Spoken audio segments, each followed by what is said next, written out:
There she spoke with the family of Jones after the announcement was made.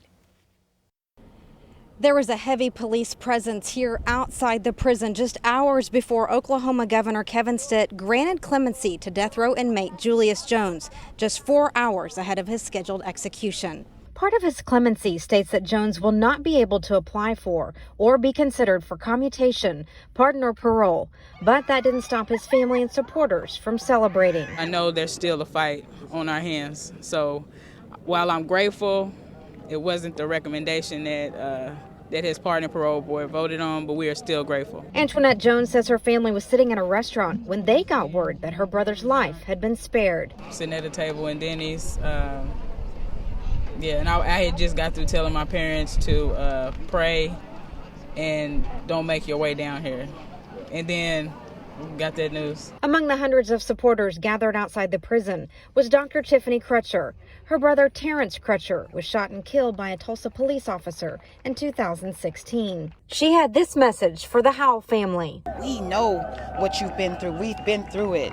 We've dealt with violent crime and gun violence where our family members were gunned down and killed. CRUTCHER says she wants the family of Paul Howell to know that she knows what it means to be traumatized by violent acts. We hope that they get some measure of closure and justice, and that the real killer is brought to justice. So we're praying for them daily, and we hope that they pray for us, but we feel their pain.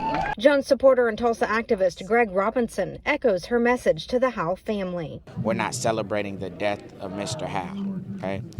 We're celebrating life, and that gives us an opportunity to continue a fight for justice on both causes. Julius Jones has spent nearly 20 years on death row for the 1999 shooting death of Edmond businessman Paul Howell. He has maintained that he is innocent and was framed. I also asked Jones's sister about the Howell family, but she said she didn't have anything to say to them at this time. Julius Jones will now serve a life sentence without the possibility for parole here at the Department of Corrections in McAlester. Sharon Phillips, 2 News, Oklahoma.